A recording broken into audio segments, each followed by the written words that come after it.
दामिनी सूहे लाल रंग के जोड़े में बैठी थी, अपने दिल में एक तूफान के साथ अपने हमसफर के आने की प्रतीक्षा कर रही थी। पोह के महीने में भी उसके हाथ पैर के तलवे पसीने से तर थे। वह बार बार अपने नाखून मुंह से काटती थी, फिर दरवाजे की तरफ देखती थी। उससे पहले घर की सभी महिलाएं उसे तैयार करने में लगी थी। किसी ने तन को और किसी ने मन को तैयार किया। उसकी एक ननंद मनीषा थी, जिसको भाभी के आने में बहुत खुशी थी। उसने पार्लर का काम सीखा था।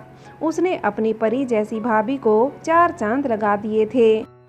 उन्होंने मेकअप इस तरह किया कि वह ज़्यादा न लगे, बस अपनी बहू को देखे तो उनके भाई की आंखें खुली रहेंगी। दामिनी की जेठानी राधिका थी। उसने दामिनी का मन तैयार किया। उसने उसे सब कुछ बताया जो पहली रात को होगा, और उससे कहा कि डरो मत, सब कुछ बड़े प्यार से समझाया गया। कैसे एक गिलास दूध दिया जाए, कैसे प्यार से जवाब दिया जाए, पति को कैसे प्रसन्न करें। घर की बूढ़ी औरतें शादी के कार्य व्यवहार कर रही थीं, और घर की युवतियों ने कमरे को पहले ही सजा दिया था, जैसे कि वह इंद्र का सिंहासन हो। गुलाबों का एक बिस्तर बनाया गया था। जब दामिनी यहाँ आई तो सब उसके आसपास थे। उसे खुश करने की छोटी छोटी कोशिशें हो रही थीं, और वह भी खुश हो रही थी। अब थोड़ा अजीब लग रहा था कि वह अकेली बैठी थी। दूसरा डर था कि वह अपने पति का मन कैसे पढ़ेगी, कैसे वह उसकी उम्मीदों पर खरी उतरेगी। अंदर एक हीटर था, इसलिए उसे ठंड नहीं लग रही थी। दामिनी की नज़र दरवाजे पर थी। उसने अपने आप को एक घूंघट में रखा था ताकि उसका चेहरा ना दिखे, फिर भी वह अपने पति को देख सकती थी। जब वो कमरे के अंदर आए, उसको दरवाजे के खुलने की आवाज़ सुनाई दी। वह ठीक होकर बैठ गई। आंखें बंद थी। उसने महसूस किया कि जिसका 22 साल से इंतजार कर रही थी वह आ गया। उसने अपनी आंखें बंद कर ली और अपने पहले स्पर्श की प्रतीक्षा करने लगी, लेकिन दरवाजे की आवाज़ आए हुए बहुत देर हो चुकी थी। उसने नीची निगाहों से ऊपर देखा, लेकिन कोई नहीं दिखा। दरवाजे के माध्यम से केवल एक फीकी रोशनी दिखाई दे रही थी। दरवाज़ा आधे से ज़्यादा खुला था। दामिनी ने अपनी गर्दन घुमाई, लेकिन वहाँ कोई नहीं था। उसने सोचा कि दरवाज़ा हवा के साथ खुला हो सकता है। वह फिर से उन्हीं विचारों में बैठ गई। समय समाप्त हो रहा था। उसकी प्रतीक्षा अवधि अब समाप्त हो रही थी। वह मन ही मन सोच रही थी कि आज भी उसका इंतजार करने के लिए वह अपने पति से नाराज होगी। वह सोच रही थी कि अगर उसे पास नहीं आने दूंगी तो वह हाथ जोड़कर माफ़ी मांग लेगा, लेकिन तब भी नखरे दिखाएगी। आज रात वह कुछ भी कर सकती है। वह यह सोचकर हंस रही थी कि किसी ने फिर से दरवाज़ा बंद कर दिया है, यह कहते हुए कि न जाने कब अकल आएगी। शादी हो गई और अंदर से दरवाज़ा बंद नहीं किया, और बाहर से दरवाज़ा बंद होने की आवाज़ आने लगी। अब दामिनी डर गई कि कोई अंदर तो आया नहीं, और बाहर वालों को समझ आ गया कि वह अंदर है। कोई मेरे साथ मजाक तो नहीं कर रहा। उसने बिस्तर से नीचे उतरकर देखा, वहाँ कोई नहीं था। अलमारी के पीछे, पलंग के नीचे उसने आसपास देखा। वह हैरान थी कि परिवार ने इतना बड़ा आदमी नहीं देखा और कह दिया कि अंदर जाकर दरवाज़ा बंद नहीं किया। पहले तो उसने सोचा कि वह दरवाज़ा खोल कर कह दे कि राजेश अंदर नहीं है। तब उसने सोचा कि ऐसा करना ठीक नहीं है, घर के बड़े बुजुर्ग क्या कहेंगे। फिर उसे थकान महसूस हुई, इसलिए वह लेट गई। जब वह लेटी तो उसकी आंख लग गई। वह दिन भर थकी हुई थी। वह अपने मन की बातों के बारे में सपने देखने लगी। वह सो रही थी जब राजेश हाथ में कृपाण लिए मंद रोशनी में आ रहा था। उसकी आंखें शर्म से नीचे चली गई। राजेश ने उसका घूंघट उठाते हुए कहा, मेरी बात सुनो मेरे हमसफ़र, आज अपनी मोहब्बत का आगाज होगा। तुम मेरे से सुंदर ले आए, चांद भी मुझसे नाराज होगा। पंछी गाएंगे, पेड़ झूमेंगे, उसी के हाथ में साज होगा। मेरी बात सुनो मेरे हमसफ़र, आज अपनी मोहब्बत का आगाज होगा। दामिनी ने शर्म से आंखें बंद कर ली। राजेश धीरे धीरे उसका घूंघट उठाता है, अपनी कविता में हर पल उसकी सुंदरता की प्रशंसा करता है। होठ जैसे तेरे गुलाब, महक तेरे बालों में, चूम चूम कर मदहोश हो जाऊं। लाल कश्मीरी गालों में उसकी शायरी दामिनी को पागल कर रही थी। उसकी आवाज़ में जादू था, उसकी आंखों में एक अलग ही जादू था। एक बार जब दामिनी ने उसकी आंखों में देखा तो वह फिर से अपनी आंखें नहीं हटा सकी। वह अब उसके हर हिस्से को छू रहा था, उसके लिए अपने प्यार का इजहार कर रहा था। दामिनी का गुस्सा गर्मियों में बर्फ़ के पानी की तरह था। उसे याद आने लगा कि जेठानी ने क्या कहा था। उसने वही दूध मांगा। राजेश के हाँ कहने पर उसने एक गिलास में दूध डालकर राजेश को दे दिया। राजेश ने दूध का गिलास अपने हाथों से दामिनी के मुंह में लगा दिया। दामिनी ने एक घूंट लिया और फिर राजेश के मुंह की तरफ किया। यह सिलसिला तब तक चलता रहा जब तक दूध खत्म नहीं हो गया। वह धीरे धीरे अपने प्यार की गहराई में चला गया। उसने अपना सब कुछ राजेश को दे दिया था। राजेश ने अपने स्पर्श से उसे पागल कर दिया था। अब दामिनी और राजेश के अंदर जो तूफान था उसे शांत करने की ज़रूरत थी।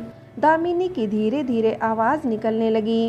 राजेश उसके साथ ऐसे प्यार कर रहा था मानो कब से उसके प्यार की तड़फ हो। वे दोनों प्यार में मदहोश हो गए और दरवाजे पर दस्तक सुनी, जैसे कोई दरवाज़ा खोल रहा हो। दरवाज़ा पटक कर बंद हो गया। दामिनी और राजेश ने परवाह नहीं की। दामिनी अपने प्यार का लुत्फ़ उठा रही थी। आखिरी बार आया तो दामिनी कांप उठी। उसके कानों में तेज आवाज़ सुनाई दे रही थी। कोई कह रहा था दरवाज़ा तोड़ो, तो कोई रो रहा है। दामिनी उठ कर बैठ गई। उसने अपनी ओर देखा, वह बिखरी हुई थी, उसके कपड़े ठीक नहीं थे। उसने उठकर अपने आप को ठीक किया। फूलों की सेज भी क्षतिग्रस्त हो गई। उसे समझ नहीं आया कि क्या हुआ था। दरवाज़ा अंदर से बंद था। उसे यह भी नहीं पता था कि यह किसने किया। उसने झट से उठकर दरवाज़ा खोला। दरवाज़ा खुलते ही सब अंदर आ गए। सब कुछ न कुछ ढूंढने लगे। घर की सभी महिलाएं रो रही थीं। दामिनी को कुछ समझ नहीं आया। वह थकी हुई, दर्द और चक्कर में लग रही थी। दामिनी जब अंदर आई तो दूध बिल्कुल वैसा ही था। फूलों की क्यारी भी एकदम सही थी। पूरा कमरा पहले जैसा ही था। अब दामिनी को चक्कर आ गया और वह बेहोश होकर गिर पड़ी। जब दामिनी को होश आया तो वह अस्पताल में थी। उसे समझ नहीं आ रहा था कि वह फूल के बिस्तर से अस्पताल के बिस्तर पर कैसे आ गई। उसने अपने दिमाग पर दबाव डाला, लेकिन उसे कुछ याद नहीं आ रहा था। परिजन बाहर बैठे दामिनी के होश में आने का इंतजार कर रहे थे। पहली बार जो उससे मिलने आई थी वह थी उसकी जेठानी राधिका। दामिनी कैसी हो? दामिनी ठीक है, लेकिन मैं यहाँ कैसे हूँ? राधिका तुम्हें याद नहीं, कल तुम बीमार हो गए थे। तुम कल शाम से यहाँ हो। दामिनी लेकिन मेरा हनीमून था। राधिका हाँ वह है, लेकिन उसकी वजह से आपको चक्कर आ गया। हम आपको यहाँ लाए हैं। दामिनी राजेश जी कहाँ हैं? वो ठीक हैं? राधिका वह ठीक है, लेकिन शादी के पहले दिन काम पर चला गया। बीमार होने से वह थोड़ा नाराज़ हो जाएगा। दामिनी लेकिन नाराज़ होकर मैंने कुछ क्यों नहीं कहा? राधिका मैं तुमसे नाराज़ नहीं हूँ, बाकी तुम ठीक हो। दामिनी हाँ ठीक है, लेकिन शरीर टूट रहा है। ऐसा लगता है कि मैं पूरी रात मेहनत कर रही थी। मेरे हाथ पैर में भी दर्द हो रहा है। राधिका कोई ना, सब कुछ ठीक हो जाएगा। दामिनी भाभी मेरा बदन टाइट लग रहा है, तुम्हें कैसे बताऊं? वहाँ भी मेरा। राधिका किसी ने नहीं कहा सब ठीक हो जाएगा। दामिनी मुझे राजेश को देखना है, उसे बुलाओ। राधिका वह काम पर गया है और जब आया तो भेज देंगे। वे दोनों बात कर ही रहे थे कि तभी दामिनी की ननद मनीषा आई और दामिनी को गले लगाकर रोने लगी। मनीषा को रोता देख दामिनी के आंसू बहने लगे। खैर डॉक्टर ने उसे शाम तक घर ले जाने को कहा। सारा परिवार उदास था। बहुत दिन हो गए थे जब दामिनी से राजेश के बारे में पूछा गया था, लेकिन वह अभी तक नहीं आया था। उस रात जो हुआ था उस पर उसने अपना ध्यान केंद्रित किया। उसे अपने प्यार का एहसास हुआ, लेकिन उसमें राजेश की सांस की गंध नहीं थी। उसे अजीब सी बेचैनी होने लगी। परिवार उसके बगल में रहता था। कई दिन बीत गए लेकिन राजेश घर नहीं आया। दामिनी सभी से पूछती, लेकिन किसी तरह टाल देते। दामिनी को उसके घर वाले लेने आने वाले थे। राजेश के परिवार का दुख देखकर उन्होंने कारण पूछना चाहा, लेकिन किसी ने नहीं बताया। बस दामिनी की तबीयत का बहाना बनाया। खैर, वे दामिनी को घर ले आए। काफ़ी दिन बीत गए लेकिन राजेश का कुछ पता नहीं चला। राजेश के घर के लोग शक के कारण उससे कुछ छिपा रहे हैं। दामिनी ने अपनी दोस्त से शेयर की पूरी बातचीत। उसने एक तांत्रिक के पास जाने की सलाह दी। 2 महीने बाद दामिनी को महामारी नहीं हुई। उसने अपने दोस्त को यह बात बताई कि जब उसने राजेश के साथ संभोग नहीं किया था, यह कैसे हो सकता है। वह गर्भवती महिलाओं की तरह खट्टा खाना पसंद करने लगी। वह अक्सर घबरा जाती थी। उसे इतनी गर्मी लग रही थी। राजेश के घर के लोग लेने भी नहीं आए। एक दिन उन्होंने 4 दिन में आने का संदेशा भेजा। दामिनी ने अपने दोस्त को तांत्रिक के पास जाने के लिए तैयार किया। खैर, वे दोनों तांत्रिक के पास गए। उसने शहर के बाहर एक जंगल में डेरा डाला था। जैसे ही उन्होंने जंगल में प्रवेश किया, उनका अक्षेत्र शुरू हो गया। एक पगडंडी थी जिसके दोनों ओर हरे और भगवा झंडे थे। बहुत सारी संगत आती थी जहां लोगों को अंधविश्वास में बाहर जाने की इजाज़त होती है। खैर, वे दोनों डेरे में पहुंच जाते हैं। डरावने मुखौटे, धुएं ही धुएं। एक बार दामिनी को सांस लेना मुश्किल हो गया। फिर जैसे तैसे समय बीतता गया, वह बेहतर महसूस करने लगी। काफ़ी देर इंतजार करने के बाद उसकी बारी आई। बाबा ने आंखें बंद कर ली। न जाने क्या देखा, वे जोर जोर से चिल्लाने लगे, इसे लो, अब यहाँ सब कुछ नष्ट कर देगा। यह शैतान का बच्चा है जो इसके गर्भ में पल रहा है।